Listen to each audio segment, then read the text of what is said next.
বর তো আসার সময় হয়ে গেল, তোমার ব্রাহ্মণ নাপিত কোথায়? এই তো আমরা এসে গেছি, আমি ব্রাহ্মণ। আমি নাপিত। কই গো, ব্রাহ্মণ ঠাকুর এসে গেছে, পা ধুয়ে দাও। পণ্ডিত মশাই বসুন। এই নাপিত বাইরে দাঁড়া, ঘর পবিত্র হবে। কই গো, এখানে একটু জল ছড়িয়ে দাও, নাপিতের পা পড়েছে। সব অশুদ্ধ হয়ে গেল। এই বেটা নাপিত বাইরে দাঁড়া, আমি যা হুকুম করবো তাই শুনবি। থাক থাক মা, আগে তুলসী মঞ্চ প্রণাম করে এসো। বাবা, এই ডাবটা মাথায় পড়লে তো আমি মরে যেতাম। আমি এ কি দেখছি, এই কন্যা তো আজই মৃত্যু যোগ ছিল, এই নাপিতের জন্য বেঁচে গেল। ব্রাহ্মণ ঠাকুর, আপনি অন্তর যাবেন। কি গো, মেয়েকে গঙ্গা জল ঢেলে শুদ্ধ করো, নাপিত তো ছুঁয়ে দিয়েছে। ওর গায়ে গঙ্গা জল ঢেলে দিচ্ছি। কি এই মেয়েকে ছোট জাতে ছুঁয়েছে? আমি একে বিয়ে করব না। যেও না বাবা, আমার মেয়েকে জল মন্ত্র দিয়ে শুদ্ধ করে দিচ্ছি। এই বেটা নাপিত এই গ্রাম ছেড়ে পালিয়ে যা, নইলে এরা তোকে মারবি। এই চলো সবাই। বাবা, এই ওর মাথায় গঙ্গা জল ঢালো। ওং শুদ্ধায় নমঃ।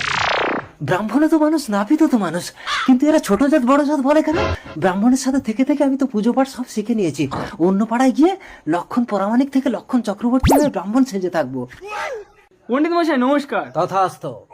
পণ্ডিত মশাই, আমার ছেলেটার নামকরণ করে দিন না। তোর ছেলের নাম তুলসী দাস। তুলসী দাস? পণ্ডিত মশাই, আমার একটা ভাইজিকে ছোট জাতে ছুঁয়ে দিয়েছি বলে বিয়ে হয়নি। আপনার ছোঁয়ায় কত কিছু তো পবিত্র হয়ে গেল, কত মানুষের কত রোগ সেরে গেল। আপনি আমার ভাইজিকে বিয়ে করবেন? ঠিক আছে, কিন্তু তোমার ভাইজি কি আমাকে বিয়ে করবে? কি বলেন, আপনি একজন কুলীন ব্রাহ্মণ। এই বেটা নাপিত, তুই এই পাড়ায় এসে ব্রাহ্মণ সেজে মানুষের চোখে ধুলে দিচ্ছিস?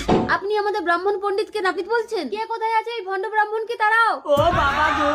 পণ্ডিত মশাই চলুন, আমার ভাইজিকে বিয়ে করবেন।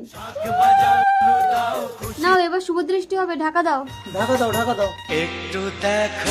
বাবা, এতে সেই নাপিত। সর্বনাশ। জাতপাতের বিচার করো না, এই নাপিত একদিন তোমার জীবন বাঁচিয়েছিল।